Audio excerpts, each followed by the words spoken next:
मराठी, सकारात्मक पारदर्शी पत्रकारिता। आरग येथील आवळे गल्लीमध्ये लोकशाहीर अण्णाभाऊ साठे यांची जयंती साजरी। आरग तालुका मिरज येथे सालाबाद प्रमाणे लोकशाहीर अण्णाभाऊ साठे यांची जयंती आवळे गल्ली येथे साजरी करण्यात आली। मिरज ग्रामीण पोलीस ठाण्याचे कर्तव्यदक्ष पोलीस अधिकारी प्रकाश साळुंके साहेब व समाजाचे अध्यक्ष सुहास बिरंगे यांच्या हस्ते लोकशाहीर अण्णाभाऊ साठे यांच्या व डॉक्टर बाबासाहेब आंबेडकर यांच्या प्रतिमेस पुष्पहार घालून अभिवादन करण्यात आले।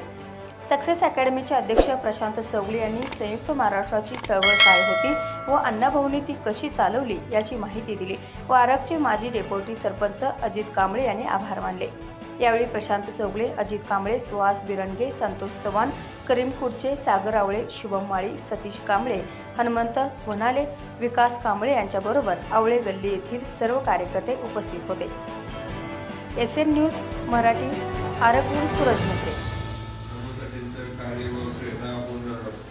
गेली अनेक वर्ष घेतोय आम्ही, पण ते आपण सरकारतर्फे करत असतो।